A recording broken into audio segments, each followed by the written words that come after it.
Good morning. How are you today? Well, we're in the 30s, headed toward the 40s. Won't break 60 today. It's beautiful out, and I've been trying to analyze what is important, and I'm going to think aloud with you as I often do, because I'm not sure that our leaders have it right. I mean, and I think they're well intentioned. Okay, it goes like this. Here's the premise. The Democrats say, the people want us to do something, so we should have passed that infrastructure bill, and a bird in the hand is worth two in the bush. And that's what we should have done, and we should then fight down the road with assurances from other members of competing segments of our caucus to get the funding bill, the social funding bill, passed down the road. Okay, I understand the kind of thinking, but the voters in Virginia didn't vote for the Republicans because of the infrastructure bill. And some people say it's for economics. They didn't do that either because we've had good economics with the Democrats. So why did they do it? I think it goes like this. For a long time, I've thought Democrats in general understand what a metaphor is. It's a way to understand something, but it's not literal. And that the Republicans were literal. But there's a flip here, and it goes like this, I think. The Republicans, it's not that they understand a metaphor. It is that they look for things that justify their preconceived belief systems so they can go forward and do what they need to do in that system. Okay, too vague. Try this. They're white supremacists. They fear the mingling of the races, all the old trite racist remarks you've ever heard. They fear children who can think and resist authority, even more adults. They can't find a way to handle it. Now, the people who lead them give them lies to tell. Your children are going to go to school, and because of really good schooling, what's going to happen? You're going to hate your country. You're going to hate yourself. You're going to be a sick individual coming from school. Does that sound crazy? Well, you may not believe it, but these Republicans do, and they say it. They're terrified of transgender children, same-sex marriages, abortion. These people are afraid of life, afraid of diversity, afraid of equality. They live in a world of fear and hate and enemies. They pretend to be Christians, but they sort of have a modern-day Inquisition. So, do they care about us passing an infrastructure bill? I don't think so. Are they concerned about the roads being better, the bridges being safer? Do they care about bandwidth? Those who live in rural areas so their kids can go to school remotely, or they can have businesses remotely. Do they care about these things? I don't think so. It's a duller beast. Okay, let me take you someplace else.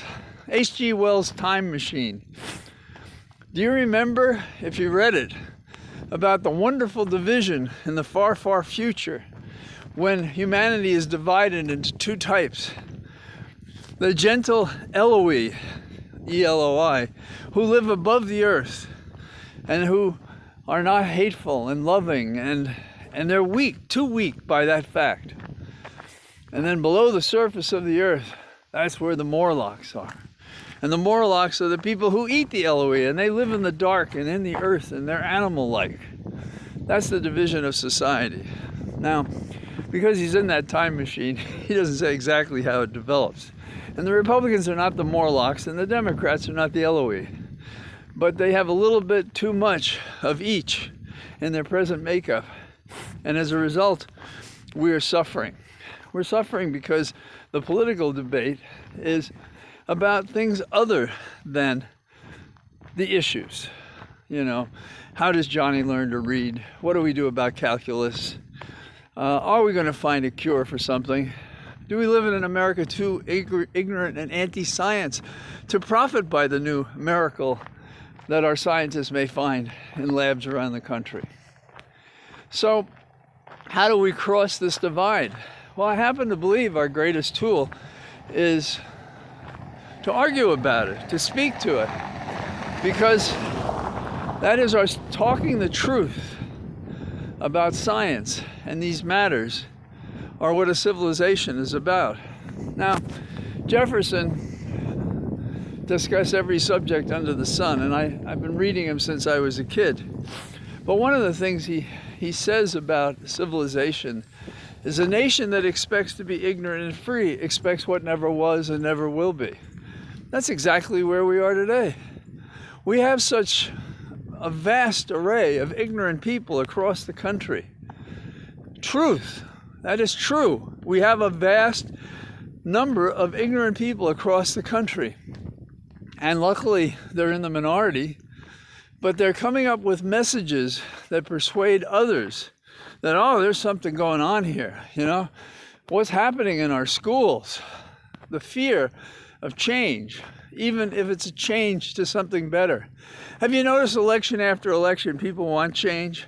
Then when they see the contours of change, they recoil from it and they want to go to the other side again. We have challenges in our democratic structure, but the biggest one is having a common base of knowledge and acceptance of facts and truth to decide things so that we can go forward and progress. So our next challenge is to tell the Democrats, okay, fine, now you're doing something. Good, we want that. But you have to listen to us on another subject, which is a reckoning for those who challenge our democracy, fighting the lies people tell with the truths that we know. You have to refrain yourself from exaggeration and puffery and lies, because then you're impeachable. That is to say, you're not talking truth. We have to decide either the truth matters and fighting with it when and as we must is the way forward for a democratic nation, or we mimic the bad practices of the Republicans and lose the moral high ground. When Michelle said, we go high when they go low, I don't disagree with that principle, but you have to really analyze how they go low. It's not just slander. It's outright lies. It plays to the insecurities of parents, if you will. It plays to the ignorance of people that cannot understand or accept what a transgender child goes through when they're bullied, or why a same-sex marriage is acceptable, or how it happens that people feel and believe most comfortable in these relationships that you eschew, you might say. So the vote on the Hill was a good one, but have we gone down the wrong road since January? Should we have been fighting about our democratic structure? Should we have been fighting about racism systemic to the system, which is what critical race theory is about, that we do have institutions that are systemically racist, and how do we redress this violation of the first promise of America, that all men are created equal, that we're all in this together? Because in the end, if we don't get a fair vote and we don't have a representative government that reflects the values of a democracy, we're nowhere. We're just stalling till the midterms or the next presidential election. And there is a constitutional amendment, the 14th Amendment, Section 3, that says those people who supported an insurrection may not hold public office. Why aren't we invoking that? It's beyond me. Most recently, we saw in this vote about what are we doing about the infrastructure bill, Republicans, 13 Republicans supported the infrastructure bill, the bipartisan bill that had 19 senators, including McConnell, the minority leader. And it comes over to the House, and those 13 who voted for the bill gave cover to 6 Democrats who voted against it on principle. Yet we have to do better than that. We have to understand there's a challenge to our government, even in the infrastructure bill, and that we should have been talking seriously about rewarding the public by doing the promise we said we would about voting and racism and a whole variety of issues. And it wasn't the infrastructure bill. In earlier administrations, that'd be a pork barrel bill to pay off all those people who supported you. Yeah, I know, we'll fix bridges and tunnels and all those things. But the point of the matter is, what good is doing that if we lose our democracy? So, that's what I'm talking about today on this Sunday in my cathedral of trees without leaves. And I hope you're doing well today, and I'll talk to you tomorrow. Bye-bye.